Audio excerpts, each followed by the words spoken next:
नमस्ते दोस्तों, स्वागत है हमारे YouTube चैनल मेरी कहानियाँ चैनल पर। तो आज की कहानी है मेरा नाम सूर्य था। नाम में क्या रखा है लोग कहते हैं, पर मेरे लिए मेरा नाम एक मशाल बन गया। वो मशाल जो मेरे दिल के अंधेरे को जलाकर राख कर देना चाहती थी। जैसे सूर्य हर सुबह आसमान पर चढ़ता है, बादलों को चीरता है और धरती को उजाला देता है, वैसे ही मैंने अपने मन में एक आग जलाई थी। एक ऐसी आग जो मेरी गरीबी, मेरे परिवार की तकलीफ और समाज की तिरछी नजरों को जलाकर भस्म कर दे। मेरी कहानी उस छोटे से गांव से शुरू होती है जिसे शांतिपुर कहा जाता था, जहां गरीबी मेरे परिवार का साया थी। वो साया जो हमें हर कदम पर लपेटे हुए था और जिसे मिटाने की जिद मेरे दिल में घर कर गई थी। शांतिपुर बिहार के एक कोने में बसा था, एक छोटा सा गांव जहां खेतों की हरियाली दूर तक फैली थी, जैसे कोई हरा समंदर लहरा रहा हो। सुबह की पहली किरण में खेतों की मिट्टी से सौंधी खुशबू उठती थी और मंदिर की घंटियों की आवाज गांव की हवा में गूंजती थी। पर यह सुंदरता हमारी जिंदगी के दर्द को छिपा नहीं पाती थी। मेरे पिताजी एक साधारण मजदूर थे। उनके हाथों में फावड़ा, हसिया या कभी कभी ईंटों का बोझ ही उनका साथी था। सुबह सूर्य उगने से पहले वो घर से निकल जाते, कभी गांव के खेतों में धान की रोपाई, कभी किसी जमींदार के लिए मजदूरी, तो कभी किसी के कहने पर दूर शहर में काम। दिन भर की हाड़तोड़ मेहनत के बाद उनकी जेब में बस इतने पैसे आते कि हम 2 वक्त की रोटी खा सकें। फिर भी उनके चेहरे पर एक हल्की सी मुस्कान हमेशा रहती। वो मुस्कान शायद मेरे और मेरी छोटी बहन अदिति के लिए थी। वो अपनी थकान को हमारे सामने कभी नहीं आने देना चाहते थे, पर मैं देखता था उनके झुर्रियों भरे चेहरे पर, उनकी थकी आंखों में और उनके कंधों पर बोझ की वो रेखाएं जो मेहनत की कहानी कहती थी। हमारा घर क्या, बस एक आशियाना था जो हमें बारिश और धूप से बचाता था। पहले हम एक मिट्टी के घर में रहते थे, कच्ची दीवारें जिन पर बारिश की बूंदें निशान छोड़ जाती थी, छत पर पुरानी टीन और तिरपाल जो बारिश में टपकते थे। रात को माँ, मैं और अदिति बर्तन इधर उधर रखते ताकि टपकता पानी हमारे बिस्तर को गीला न कर दे। अदिति छोटी थी, उसे ये सब मजाक लगता। वो हंसते हुए बर्तन रखती और कहती, भैया आज तो घर में तालाब बन गया। मैं हंस देता, पर मन में एक कसक उठती, यह जिंदगी, यह गरीबी, क्या यही हमारी नियति थी? क्या हमारा जीवन बस इन्हीं टपकती छतों और खाली जेबों में सिमट कर रह जाएगा? फिर एक दिन सरकार की किसी योजना ने हमें राहत दी। हमें कॉलोनी में एक पक्का मकान मिला, छोटा सा एक कमरा, एक रसोई और बाहर एक छोटा आंगन। हमारे लिए वो घर किसी महल से कम नहीं था। माँ ने पहली बार घर में कदम रखते वक्त माथे पर टीका लगाया, मंदिर में दिया जलाया और भगवान का शुक्रिया अदा किया। पिताजी ने मुझसे कहा, सूर्य अब हमारा भी एक पक्का घर है, अब तुझे पढ़ाई पर ध्यान देना है। मैंने सिर हिलाया, पर मन में एक तूफान उठ रहा था। ये घर तो बस एक शुरुआत था, मुझे इससे कहीं आगे जाना था। मुझे अपने परिवार की तकदीर बदलनी थी। हमारे रिश्तेदार जो उसी गांव में रहते थे हमसे थोड़े बेहतर हाल में थे। उनके पास नौकरियां थीं, शहर में काम था और कुछ के पास छोटी मोटी दुकानें। उनके घर पक्के थे, उनके बच्चे अच्छे कपड़े पहनते थे और उनके पास वो सब था जो हमारे पास नहीं था। पर उनके दिल में एक अजीब सा घमंड था जो उनकी आंखों में साफ दिखता था। वो हमसे दूरी बनाकर रखते थे, जैसे हम कोई बोझ हों। अगर हम कोई छोटा मोटा समारोह रखते, जैसे अदिति का जन्मदिन या कोई पूजा, तो वो लोग नहीं आते। उनके पास बहाने तैयार रहते, कभी कोई बीमार, कभी काम की व्यस्तता, तो कभी कुछ और। पर मैं उनकी आंखों में सच्चाई देख लेता था। वो सोचते थे कि अगर हमें थोड़ा सा भी सहारा दिया तो हम हर बार उनके पीछे पड़ जाएंगे। उनकी नज़र में हम भिखारी थे जो बस मांगने के लिए पैदा हुए थे। उनके हर सदस्य में, चाहे छोटा हो या बड़ा, एक अजीब सा अहंकार था। वो हमें कुछ नहीं समझते थे। मैं उस वक्त इंटर में था, 12वीं कक्षा में। उम्र ऐसी थी जब लड़के गांव की गलियों में साइकिल दौड़ाते, तालाब में छलांग लगाते या दोस्तों के साथ हंसी मजाक करते। पर मेरे लिए वो वक्त अलग था। मैंने पिताजी की थकी आंखें देखी थी, माँ की चुपके से बुदबुदाई प्रार्थनाएं सुनी थी और रिश्तेदारों का तिरस्कार सहा था। मैंने देखा था कि अदिति को नए कपड़े चाहिए थे, पर माँ पुराने कपड़ों को सिलकर उसे पहनाती थी। मैंने देखा था कि पिताजी की मेहनत के बावजूद हमारी जिंदगी नहीं बदल रही थी। उसी वक्त मैंने अपने दिल में एक संकल्प लिया, मैं ये जिंदगी नहीं जीऊंगा। मैं अपने परिवार की तकदीर बदलूंगा। मैं पढ़ लिख कर मेहनत करके एक बड़ा आदमी बनूंगा। मैं ऐसा कुछ करूंगा कि लोग मेरे परिवार को इज्जत की नज़र से देखें। ये संकल्प मैंने किसी को नहीं बताया, न पिताजी को, न माँ को, न अदिति को। मैंने इसे अपने दिल में छिपाकर रखा, जैसे कोई अनमोल खजाना। मेरी जिंदगी अब 2 हिस्सों में बट गई थी। दिन में मैं पिताजी के साथ काम करता, कभी खेतों में धान की रोपाई, कभी ईंटें ढोना, तो कभी किसी के घर मजदूरी। मेरे हाथों में छाले पड़ जाते, पीठ दुखने लगती, पर मैं रुकता नहीं। मैं जानता था ये मेहनत मेरे सपने का हिस्सा है। और रात को जब गांव सो जाता, मैं अपनी किताबें खोलता, एक छोटा सा दिया जलता और उसकी रोशनी में मैं पढ़ाई करता। मेरे दोस्त मुझे चिढ़ाते, अरे सूर्य, तू तो बाबू बन गया, चल तालाब चलते हैं। मैं हंसकर टाल देता। मैंने दोस्ती, घूमना फिरना सब छोड़ दिया। मेरा वक्त अब सिर्फ मेरे सपने के लिए था। रात को पढ़ते वक्त जब दिए की लौ हिलती तो मुझे लगता जैसे वो मेरे संकल्प को और मजबूत कर रही हो। मैंने अपने कमरे की दीवार पर एक छोटा सा कागज चिपकाया था, जिस पर लिखा था, सूर्य, तुझे बड़ा आदमी बनना है। हर रात किताबें खोलने से पहले मैं उस कागज को देखता। वो मेरे लिए एक मंत्र था जो मुझे मेहनत करने की ताकत देता। पिताजी को मेरी मेहनत दिखती थी। वो कभी कभी रात को मेरे पास आते, मेरे सिर पर हाथ फेरते और कहते, सूर्य, तू बहुत मेहनत करता है, बस अपनी सेहत का ध्यान रख। मैं मुस्कुराकर कहता, पिताजी मैं ठीक हूँ, आप चिंता मत करो। पर माँ को शायद मेरे मन की बात समझ आती थी। वो चुपके से मेरे लिए दूध गर्म करती और कहती, बेटा ये पी ले, रात जागने से ताकत चाहिए। मैं जानता था वो दूध हमारे लिए कितना कीमती था। फिर भी माँ मुझे कभी खाली पेट पढ़ने नहीं देती थी। एक दिन ऐसा आया जब मेरी मेहनत रंग लाई। इंटर की परीक्षा के नतीजे आए। मैं पास हो गया, और न सिर्फ पास बल्कि अच्छे नंबरों से।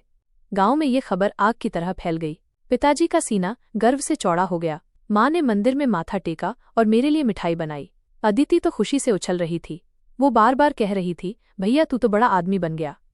मैंने हंसकर उसका माथा चूमा और कहा, अभी तो शुरुआत है अदिति। उस दिन हमने कॉलोनी में छोटा सा जश्न मनाया। माँ ने बेसन के लड्डू बनाए और पिताजी ने बाजार से मिठाई का डब्बा लिया। उसी दिन हम बाजार गए। पिताजी को गर्व था और वो हर किसी को मेरे बारे में बता रहे थे। तभी संयोग से हमारे रिश्तेदार वहां मिल गए, माइनस वही जो हमसे दूरी बनाते थे। अरुण चाचा, जो हमारे चचेरे रिश्तेदार थे, अपने बेटे के साथ बाजार में थे। पिताजी ने गर्व से मेरे बारे में बताया, देखो मेरा सूर्य पास हो गया, अच्छे नंबर आए हैं। उन्होंने मिठाई का डब्बा उनकी ओर बढ़ाया। मैंने सोचा शायद इस बार वो खुश होंगे, शायद इस बार वो हमें इज्जत देंगे, पर नहीं। अरुण चाचा ने बस हल्का सा मुस्कुराया, अच्छा बधाई हो, फिर एक बहाना बनाकर चल दिए। मैंने पलट कर देखा तो वो मिठाई का डब्बा कूड़ेदान में फेंक रहे थे। मेरा दिल जैसे सन्न रह गया। क्या था उनके मन में? इतनी जलन क्यों? क्या इसलिए कि हम गरीब थे? क्या इसीलिए कि हम उनके बराबर नहीं थे? मैं समझ नहीं पाया। पर उस पल में मेरे संकल्प की आग और तेज हो गई। मैंने मन में ठान लिया कि एक दिन मैं ऐसा मुकाम हासिल करूंगा कि ये लोग मेरे सामने सिर झुकाएंगे। मैंने उस दिन का इंतजार शुरू कर दिया जब मैं अपनी मेहनत से, अपनी पढ़ाई से, अपने दम पर कुछ बन जाऊंगा। उस रात मैंने फिर से अपनी किताबें खोली। दिए की रोशनी में मैंने अपने सपनों को और मजबूत किया। मेरी जिंदगी का पहला कदम था ये, और मैं जानता था ये रास्ता लंबा है, कठिन है, पर मैं रुकने वाला नहीं। मेरे पीछे मेरा परिवार था, मेरे सामने मेरा सपना था, और मेरे दिल में एक जलती हुई आग थी जो मेरी गरीबी, मेरे परिवार की मजबूरियों और रिश्तेदारों के तिरस्कार को जलाकर राख कर देना चाहती थी। पर अनामिका का चेहरा गुस्से से लाल हो गया। उसने रवि की ओर देखा और तेज आवाज में कहा, चुप रहो रवि, तुम जैसे घमंडी इंसान से तो सूर्य कहीं बेहतर है। मुझे उसके साथ रहने में कोई शर्मिंदगी नहीं। ये कहकर उसने मेरा हाथ पकड़ा और मुझे वहां से खींचकर ले गई। उस पल में मेरे दिल में एक तूफान सा उठा। अनामिका ने मेरे लिए खड़े होकर मेरा साथ दिया था। मेरे लिए, जो गांव में सबके लिए एक गरीब मजदूर का बेटा था, उसने एक रिश्तेदार को जवाब दिया था। मैंने उसकी ओर देखा और मेरे मन में एक भावना जगी। शायद ये दोस्ती से कुछ ज्यादा थी। शायद मैं अनामिका को अपने दिल से चाहने लगा था। उसका मेरा हाथ पकड़ना, उसका मेरे लिए बोलना, मेरे दिल को एक अजीब सी गर्माहट दे रहा था। पर मैंने उस पल अपनी भावनाओं को दबा लिया। मुझे डर था कि अगर मैंने अपने दिल की बात कही तो कहीं अनामिका नाराज ना हो जाए, कहीं हमारी दोस्ती टूट न जाए, कहीं वो मुझे गलत ना समझ ले। मैंने सोचा, अभी वक्त नहीं है, अभी मुझे अपने सपनों पर ध्यान देना है। अनामिका ने फॉर्म भरने का इंतजाम कर दिया। उसने अपने जमा किए हुए पैसों से 500 रुपए की फीस भरी और मैंने उस फॉर्म को भरकर स्कॉलरशिप के लिए अप्लाई कर दिया। अब इंतजार था उस एग्जाम का जो मेरी जिंदगी का अगला कदम तय करने वाला था। मैंने दिन रात मेहनत की। हर सुबह मैं पिताजी के साथ खेतों में काम करता। मेरे हाथों में छाले पड़ जाते, पीठ दुखने लगती, पर मैं रुकता नहीं। मैं जानता था ये मेहनत मेरे सपने का हिस्सा है। और रात को जब गांव सो जाता, मैं अपनी किताबें खोलता, एक छोटा सा दिया जलता और उसकी रोशनी में मैं पढ़ाई करता। अनामिका मेरे लिए किताबें लाती, मुझे प्रेरणा देती और कहती, सूर्य तू ये कर सकता है, तुझे बस मेहनत करनी है। अनामिका की बातें मेरे लिए एक मंत्र थीं। हर बार जब मैं थक जाता, जब मेरे मन में शक उठता कि क्या मैं ये कर पाऊंगा, अनामिका की आवाज मेरे कानों में गूंजती। वो मुझे हिम्मत देती थी, जैसे कोई अनदेखी ताकत मेरे साथ खड़ी हो। मैंने अपने कमरे की दीवार पर उस कागज को फिर से देखा जिस पर लिखा था, सूर्य तुझे बड़ा आदमी बनना है। और अब मैं उसमें अनामिका का नाम भी जोड़ना चाहता था, पर मैंने खुद को रोका। मेरे सपने मेरे लिए पहले थे। लगभग 1.5 महीने बाद स्कॉलरशिप का एग्जाम आया। मैंने पूरी जी जान लगाकर उसकी तैयारी की थी। एग्जाम का दिन मेरे लिए एक युद्ध की तरह था। मैंने हर सवाल को ध्यान से पढ़ा, हर जवाब को सोच समझकर लिखा। मेरे मन में एक अजीब सा डर था, क्या होगा अगर मैं पास न हुआ, क्या होगा अगर मेरे सपने टूट गए। पर फिर मुझे अनामिका की बात याद आई, तू ये कर सकता है सूर्य, और मैंने अपने डर को पीछे छोड़ दिया। जब मैं एग्जाम हॉल से बाहर निकला तो अनामिका वहां मेरा इंतजार कर रही थी। उसने मेरी ओर देखा और मुस्कुराई। कैसा हुआ सूर्य? मैंने कहा। अनामिका, मैंने पूरी कोशिश की, अब बस रिजल्ट का इंतजार है। उसने मेरा कंधा थपथपाया और कहा, तुझे कामयाबी जरूर मिलेगी, मुझे तुझ पर यकीन है। रिजल्ट का दिन आया। मैं और अनामिका एक साइबर कैफे में कंप्यूटर के सामने बैठे थे।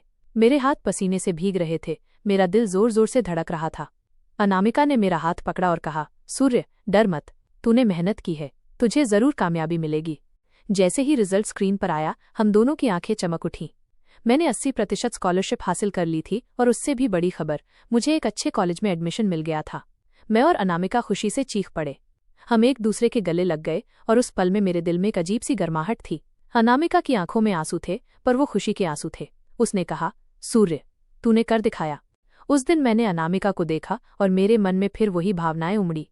मैं उसे बताना चाहता था कि वो मेरे लिए कितनी खास है, पर मैंने फिर से अपने दिल को चुप करा दिया। मैंने सोचा, अभी मेरा मकसद मेरे सपने हैं, अभी मुझे अपने परिवार की तकदीर बदलनी है। अनामिका मेरी दोस्त है और शायद यही मेरे लिए काफी है।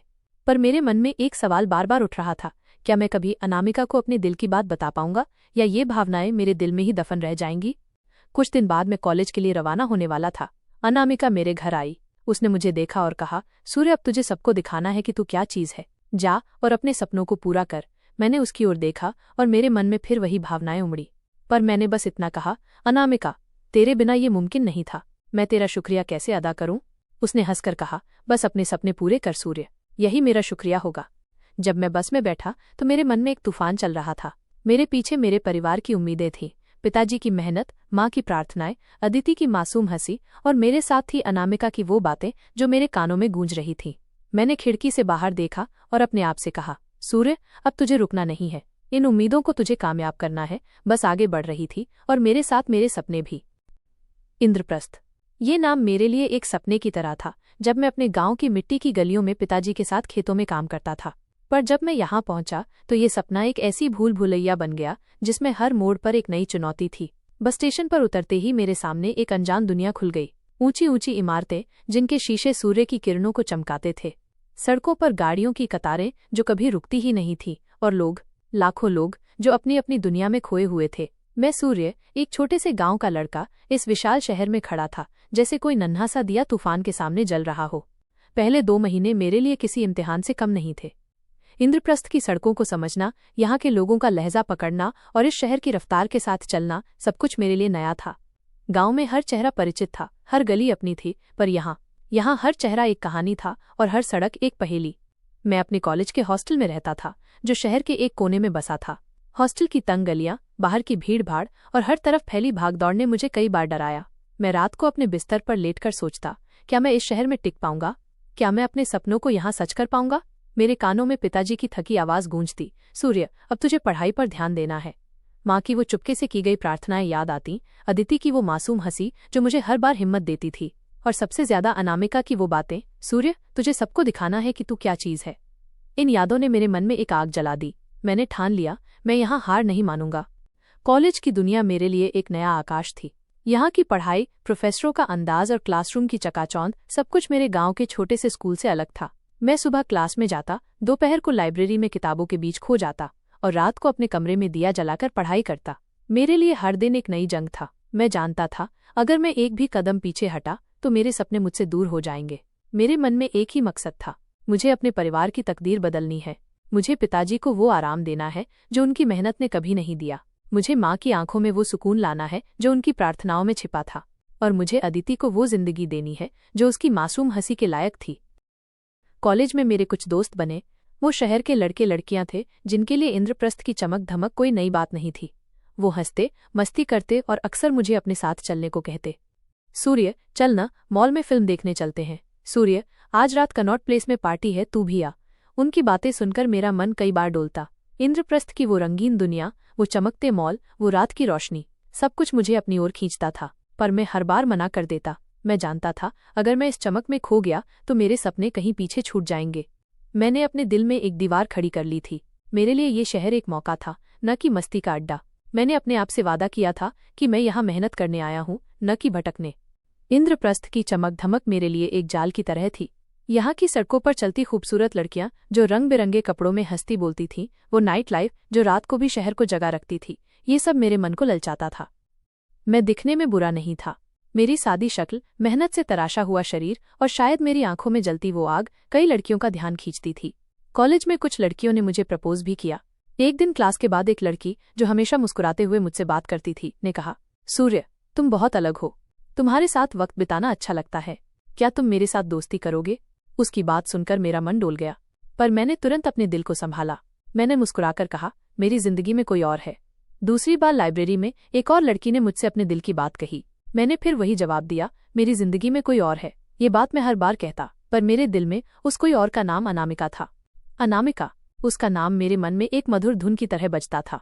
उसकी वो मुस्कान, उसकी वो बातें जो मुझे हर बार हिम्मत देती थी। पर मैंने कभी उसे अपने दिल की बात नहीं बताई।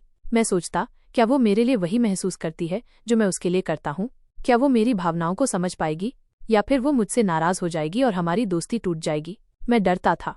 मैं सोचता, सही वक्त का इंतजार करूंगा। जब मैं अपने सपनों को सच कर लूंगा, जब मैं कुछ बन जाऊंगा, तब मैं अनामिका को अपने दिल की बात बताऊंगा। मैं यकीन करता था कि वो मना नहीं करेगी, पर अभी मेरे लिए मेरे सपने पहले थे।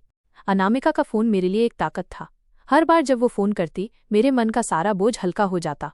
एक शाम जब मैं अपने हॉस्टल के कमरे में बैठा किताबों के बीच खोया हुआ था, अनामिका का फोन आया।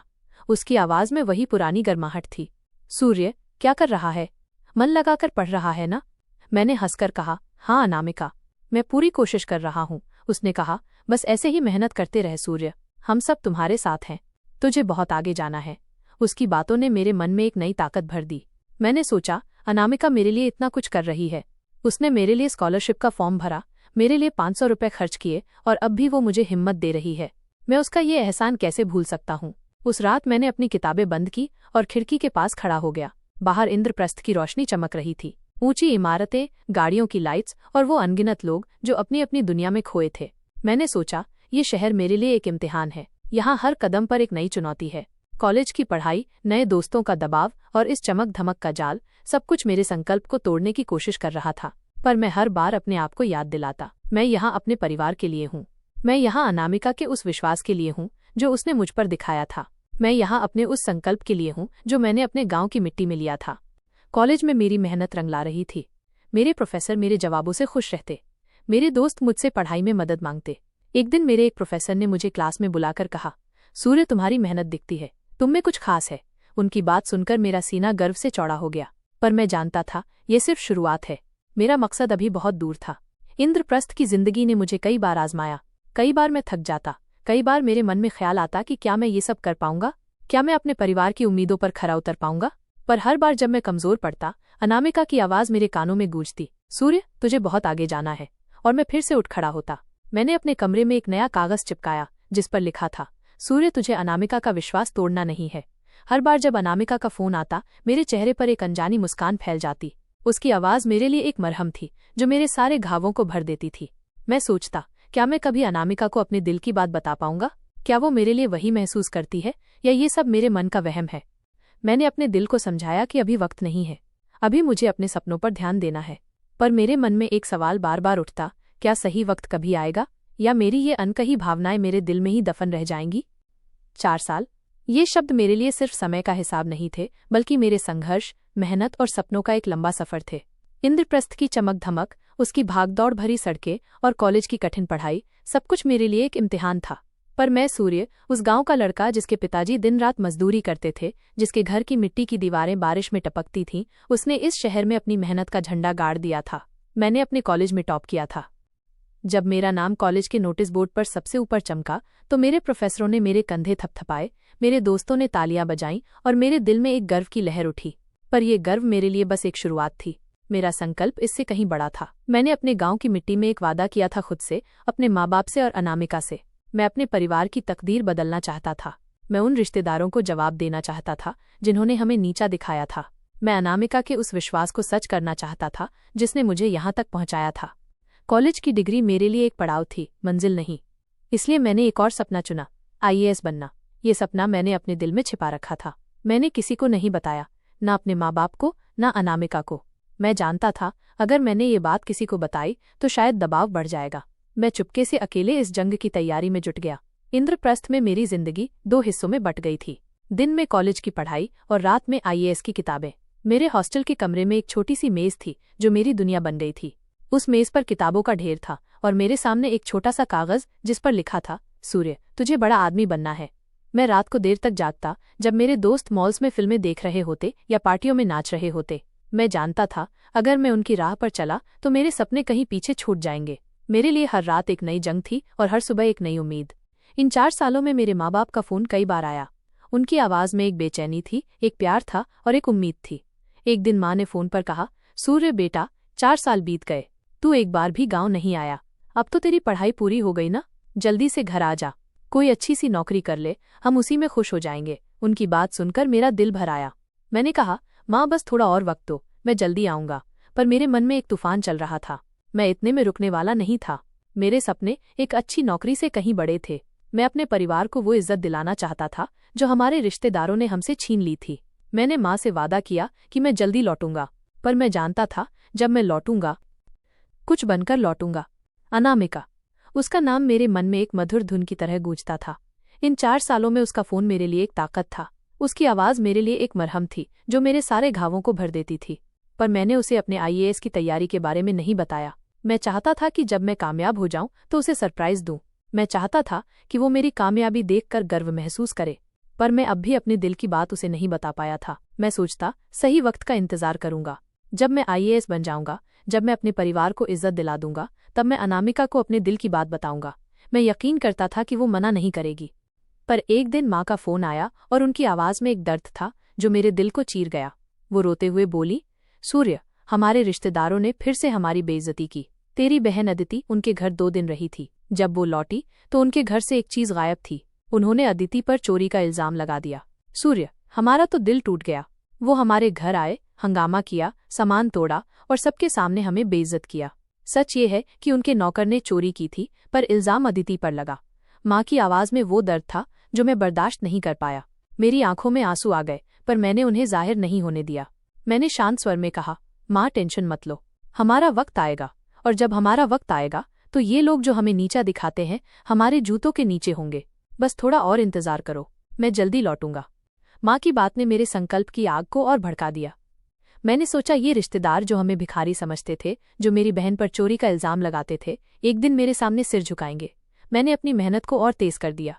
मैं दिन रात आईएएस की तैयारी में जुट गया।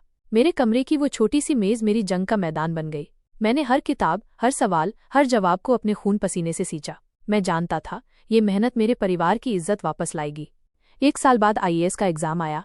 मैंने पूरी जी जान लगाकर उसकी तैयारी की थी। प्रीलिम्स, मेंस और फिर इंटरव्यू। हर कदम मेरे लिए एक नया इम्तिहान था। प्रीलिम्स में मैंने हर सवाल को ध्यान से पढ़ा, हर जवाब को सोच समझकर लिखा। मेंस में मैंने अपने गांव की मिट्टी, अपने परिवार की मेहनत और अपने सपनों को अपने जवाबों में उतारा। और जब इंटरव्यू का समय आया तो मेरे मन में एक अजीब सा डर था, क्या मैं इन बड़े बड़े लोगों के सामने टिक पाऊंगा। पर फिर मुझे अनामिका की बात याद आई, सूर्य, तुझे बहुत आगे जाना है। और मैंने अपने डर को पीछे छोड़ दिया। इंटरव्यू में मैंने अपने गांव की कहानी सुनाई, अपने परिवार की मेहनत की बात की और अपने सपनों को बयां किया। जब मैं बाहर निकला तो मेरे मन में एक यकीन था। मैंने अपनी पूरी ताकत झोंक दी थी। अब बस रिजल्ट का इंतजार था। मैंने फैसला किया कि मैं गांव लौट जाऊंगा। मैं अपने माँ बाप के पास जाना चाहता था। उनकी आंखों में वो सुकून देखना चाहता था जो मेरी कामयाबी से आएगा। जब मैं गांव पहुंचा तो मेरे घर में जैसे त्योहार सा माहौल था। माँ ने मुझे गले लगाया और उनकी आंखों में आंसू थे, खुशी के आंसू। पिताजी ने मेरे कंधे पर हाथ रखा और कहा, सूर्य, तूने हमारा सिर ऊंचा कर दिया। अदिति दौड़कर मुझसे लिपट गई और बोली, भैया तू सचमुच बड़ा आदमी बन गया। मैंने हंसकर उसका माथा चूमा, पर मेरे मन में एक बेचैनी थी। रिजल्ट अभी बाकी था। उसी शाम मैंने अनामिका को फोन किया। मैंने कहा, अनामिका, मैं गांव आ गया हूँ। उसकी आवाज में एक अजीब सी खुशी थी। सूर्य, मैं अभी आती हूँ। जब अनामिका मेरे घर पहुंची तो मैं उसे देखकर ठिठक गया। वो और भी खूबसूरत लग रही थी, पर उसकी आंखों में मेरे लिए वही पुराना विश्वास था। अनामिका ने हंसकर कहा, सूर्य, तू तो एकदम बदल गया है। अब तो तू किसी हीरो से कम नहीं लगता। मैंने हंसकर कहा, अनामिका, ये सब तेरे विश्वास की वजह से है। वो मेरी बात सुनकर मुस्कुराई और उस पल में मेरा दिल फिर डोल गया। मैं उसे अपने दिल की बात बताना चाहता था, पर मैंने फिर से अपने आप को रोका। मैंने सोचा, बस थोड़ा और इंतजार। जब रिजल्ट आएगा, जब मैं आईएएस बन जाऊंगा, तब मैं अनामिका को अपने दिल की बात बताऊंगा। मैं अपने गांव की मिट्टी में वापस लौट आया था। 5 साल की मेहनत, इंद्रप्रस्थ की चमक धमक में बिताए वो दिन और मेरे दिल में जलती वो आग, सब कुछ मेरे साथ था। मैंने कॉलेज में टॉप किया था, आईएएस की तैयारी चुपके से की थी और अब रिजल्ट का इंतजार था। मेरे माँ बाप की आंखों में खुशी थी, अदिति की हंसी में एक नया जोश था और मेरे मन में अनामिका की वो बातें गूंज रही थीं। सूर्य, तुझे सबको दिखाना है कि तू क्या चीज है। पर उस दिन जब पिताजी का फोन आया, मेरे दिल में एक नई आग भड़क उठी। पिताजी की आवाज में गुस्सा और दर्द दोनों थे। उन्होंने कहा, सूर्य, तेरे मामा के घर से खबर आई है, तेरा चचेरा भाई रवि सब इंस्पेक्टर बन गया है। आज उनके घर बड़ी पार्टी है, पर हमें नहीं बुलाया। गांव के बाकी रिश्तेदारों को बुलाया, पर हमें नहीं। मुझे लगता है अब वो हमें और सताएंगे। उनकी बात सुनकर मेरा खून खौल उठा। रवि, वही रवि जिसने बाजार में मुझे भिखारी कहा था, जिसने अनामिका के सामने मेरी बेइज्जती की थी, जिसके परिवार ने अदिति पर चोरी का इल्जाम लगाकर हमारे घर में हंगामा किया था। मैंने शांत लेकिन दृढ़ स्वर में कहा, पापा, टेंशन मत लो, आप तैयार हो जाओ, हम जाएंगे। लोग चाहे कितना मना करें, आखिर वो मम्मी का घर है। मामा ने बुलाया या नहीं, हमें तो जाना है। मैंने पिताजी को तैयार होने को कहा। मैं खुद भी तैयार हुआ। माँ ने मुझे रोकने की कोशिश की। सूर्य, क्या जरूरत है, वो लोग हमें नहीं देखना चाहते। पर मैंने कहा, माँ, हमें जाना होगा, ये हमारी इज्जत की बात है। मेरे मन में एक जिद थी। मैं उन रिश्तेदारों को दिखाना चाहता था कि सूर्य अब वो पुराना सूर्य नहीं है। मैंने अपने सबसे अच्छे कपड़े पहने, एक सादी लेकिन साफ सुथरी शर्ट और पैंट जो मेरी मेहनत की कहानी कहती थी। पिताजी ने भी अपनी पुरानी लेकिन सम्मानजनक धोती कुर्ता पहना और हम मामा के घर की ओर निकल पड़े। रास्ते में मेरे मन में एक तूफान चल रहा था। क्या होगा वहां? क्या वो फिर से हमें बेइज्जत करेंगे? क्या रवि फिर से अपने घमंड में हमें नीचा दिखाएगा? पर मेरे दिल में एक यकीन था, मेरा वक्त आने वाला है। मैंने अपने आप से कहा, सूर्य, तूने 4 साल तक इंद्रप्रस्थ में मेहनत की है। तूने अपने सपनों को सच करने के लिए दिन रात एक किया है। आज तुझे डरने की जरूरत नहीं। मामा का घर गांव का सबसे बड़ा घर था। पक्की दीवारें, चमकता हुआ आंगन और बाहर खड़ी गाड़ियां, सब कुछ उनकी रईसी की कहानी कहता था। जब हम वहां पहुंचे तो पार्टी पूरे शबाब पर थी। गांव के बड़े बड़े लोग, रिश्तेदार और पड़ोसी जमा थे। खाने की खुशबू, हंसी मजाक की आवाजें और म्यूजिक का शोर, सब कुछ एक उत्सव की तरह था। पर जैसे ही हमने आंगन में कदम रखा, सारी नजरें हम पर टिक गईं। रवि, जो अपने नए सब इंस्पेक्टर के यूनिफॉर्म में इठलाता हुआ घूम रहा था, हमें देखकर रुक गया। उसकी आंखों में वही पुराना घमंड था, वही तिरस्कार। उसने जोर से हंसते हुए कहा, अरे, ये भिखारी सब कहाँ से आ गए? इन्हें तो हमने बुलाया ही नहीं था। उसकी बात सुनकर सारे लोग हंसने लगे। पिताजी का चेहरा लाल हो गया और मेरे दिल में एक आग सी भड़क उठी। मैंने कुछ कहने के लिए मुंह खोला, पर तभी एक जोरदार आवाज गूंजी, रवि। एक पुलिस इंस्पेक्टर जिसके यूनिफॉर्म पर चमकते हुए बैज थे, तेज कदमों से आंगन में दाखिल हुआ। उसने रवि को देखा और सख्त लहजे में कहा, तुम्हें पता भी है कि तुम किसके सामने खड़े हो? तुम किसकी बेइज्जती कर रहे हो? मैं हैरान था। ये क्या हो रहा था? मेरे मन में एक संशय जागा। मैंने सोचा, ये इंस्पेक्टर मुझे क्यों सलाम कर रहा है? ये रवि को क्यों डांट रहा है? इंस्पेक्टर मेरी ओर मुड़ा और सलाम ठोकते हुए बोला, सर, क्या आपने रिजल्ट नहीं देखा? आप आईएएस ऑफिसर बन गए हैं और आप उसी थाने के इंचार्ज हैं जहां रवि काम करता है। उसकी बात सुनकर मेरे पैरों तले जमीन खिसक गई। IAS officer? मेरे कानों में जैसे घंटियां बजने लगीं। मैंने जल्दी से अपने फोन को जेब से निकाला और रिजल्ट चेक किया, और सचमुच मेरा नाम था सूर्य, आईएएस रैंक होल्डर। मेरे मन में एक तूफान सा उठा, खुशी, गर्व और राहत, सब कुछ एक साथ। मैंने रवि की ओर देखा, जिसका चेहरा अब सफेद पड़ चुका था। उसकी बोलती बंद थी। मैंने अपनी आवाज को मजबूत किया और आंगन में मौजूद हर शख्स की ओर देखकर चिल्लाया, देखो सब लोग, शुरू से लेकर अब तक तुमने मुझे और मेरे परिवार को बहुत सताया। तुमने हमें भिखारी कहा, मेरी बहन पर चोरी का इल्जाम लगाया, हमारे घर में हंगामा किया। पर आज मैं यहाँ खड़ा हूँ एक आईएएस ऑफिसर के रूप में। अब कोई है मेरे लायक? मेरी आवाज में एक गूंज थी जो उस आंगन में गूंज रही थी। वहां मौजूद हर शख्स जो कभी मेरी बेइज्जती करता था, अब चुप था। उनकी आंखें नीची थीं, उनके चेहरे पर शर्मिंदगी थी। इंस्पेक्टर ने रवि की ओर देखा और सख्त लहजे में कहा, रवि, सर से माफी मांगो। रवि की बोलती बंद थी। वो मेरे सामने आया।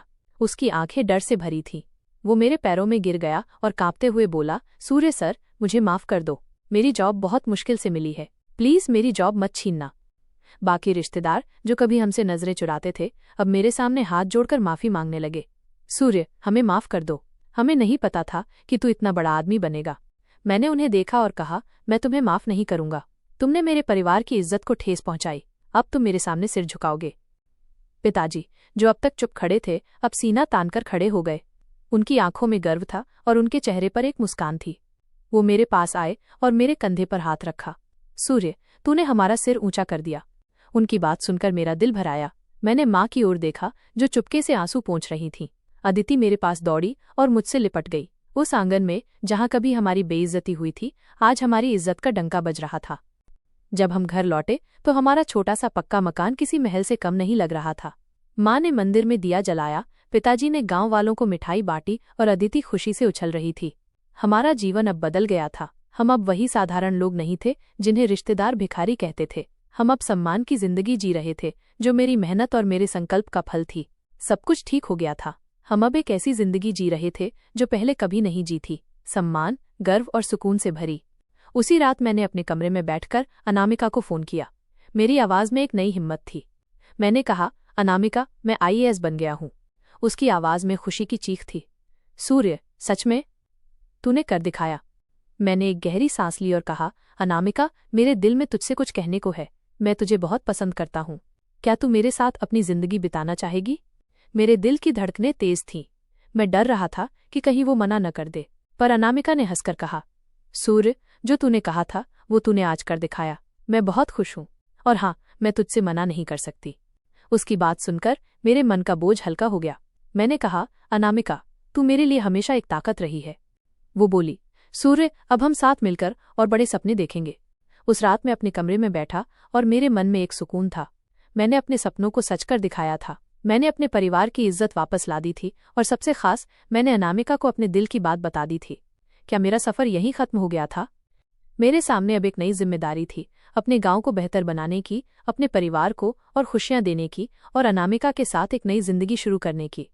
मेरे मन में एक नया संशय था, क्या मैं इन नई जिम्मेदारियों को निभा पाऊंगा? पर मेरे दिल में एक यकीन था, मैं रुकने वाला नहीं। मेरे पीछे मेरा गांव था, मेरे सामने मेरा भविष्य था, और मेरे साथ थी अनामिका की वो मुस्कान जो मुझे कह रही थी, सूर्य, तूने कर दिखाया। दोस्तों, वीडियो कैसा लगा? कमेंट करके जरूर बताएं। वीडियो को लाइक और चैनल को सब्सक्राइब जरूर करें।